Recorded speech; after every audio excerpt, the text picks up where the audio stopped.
First, let me thank you. Thank you, Mary Kate, and thank you, the people of St. Aidan's, for inviting me to share these few moments with you during this Wednesday in Holy Week.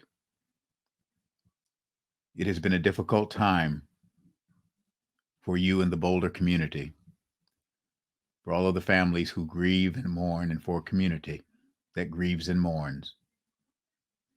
It has been a difficult time for our nation and indeed for our world.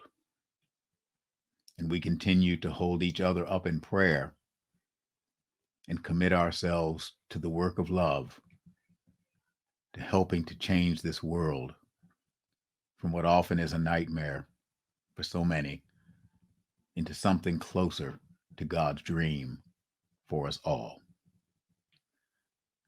Allow me, if you will, to offer a reflection on a hymn that I love. A few weeks ago, I was with the children of St. James School in Philadelphia, Pennsylvania, via Zoom, an inner city school run by the Episcopal churches there in that diocese. And one of the questions the children asked me was, what was my favorite hymn? And I said, it's an old spiritual whose refrain goes like this: there is a balm in Gilead to make the wounded whole. There is a balm in Gilead to heal the sin-sick soul. That spiritual, which is now in our hymnal, originated centuries ago, originated in the teachings and in the painful life of the prophet Jeremiah, a man who lived at a troubled and turbulent time when the world as he knew it, his country as he knew it, was falling apart. And in the 8th chapter of Jeremiah in the Hebrew scriptures, he says this: my joy is gone, grief is upon me, my heart is sick. The harvest is past, the summer is ended, and we are not saved. For the hurt of my poor people I am hurt. I mourn and dismay, and it has taken hold of me. Is there no balm in Gilead? Is there no physician there? Many centuries after Jeremiah, many miles away from the Middle East of Jeremiah, some other folk heard his cry. Like him, they were in exile, taken from their African motherland, made slaves, loss of freedom, and loss of any visible earthly hope. And they heard Jeremiah's cry, and they sang back to him from their captivity. Jeremiah, we know your question, is there no balm in Gilead? We know your sorrow. We know your hardship. But Jeremiah, there is a balm in Gilead to make the wounded whole. There is a balm in Gilead to heal the sin-sick soul. The late Howard Thurman once said that in that spiritual, the slave took Jeremiah's question mark and turned it into an exclamation point. There is a balm in Gilead.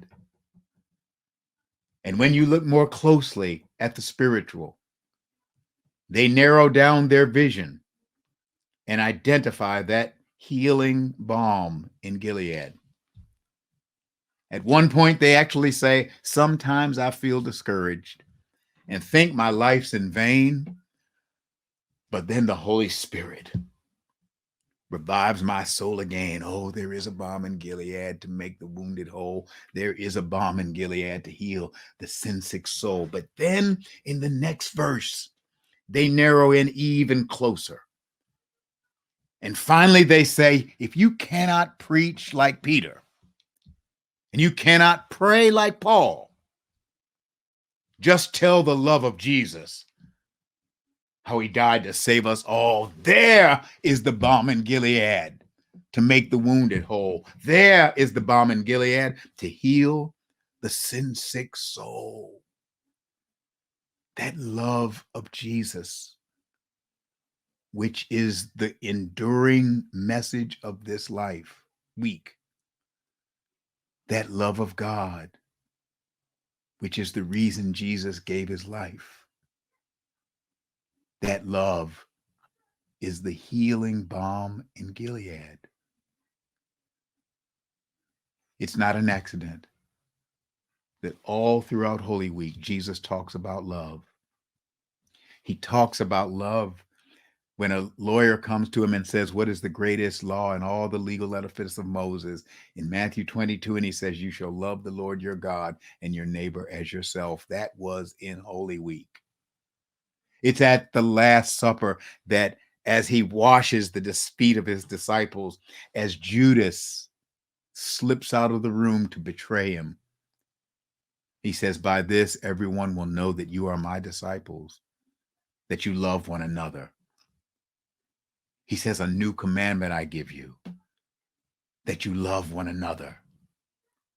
He says, at the Last Supper, as the Father has loved me, so have I loved you. Now abide in my love. At the Last Supper, he says, greater love has no one than this, but that he give up his life for his friends. Jesus gave up his life, not to appease an angry deity, not for any fame or fortune. He gave up his life for the good and the well-being of others. And that way of life, that way of self-giving, that way of love is the balm in Gilead. A few years ago, when I was Bishop of North Carolina, I was listening to public radio on a Sunday afternoon. I think it was in the summer.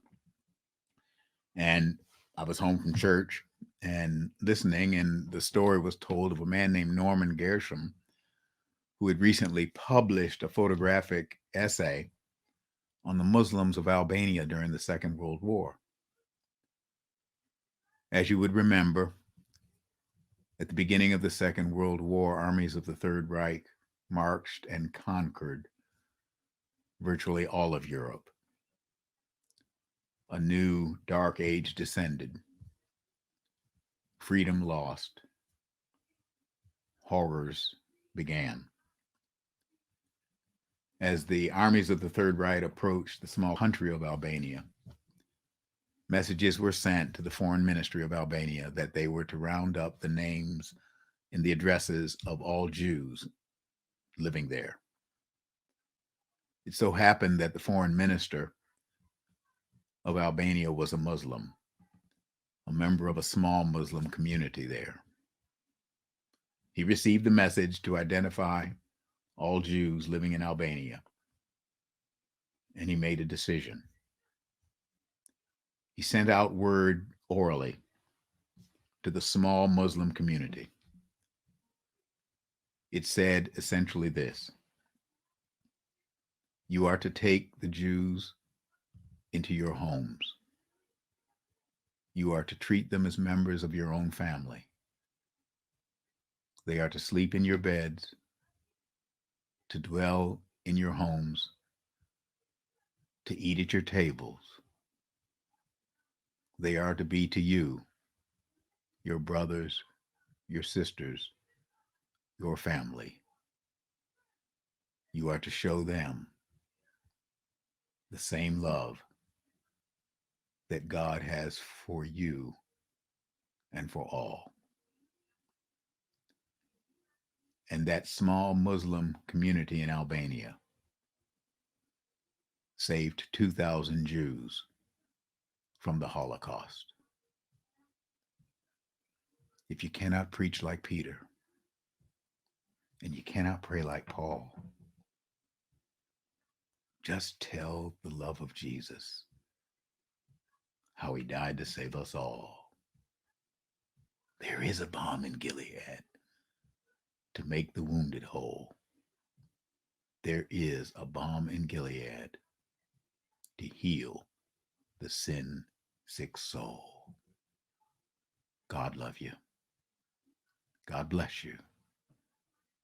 And may God hold us all in those almighty hands of love.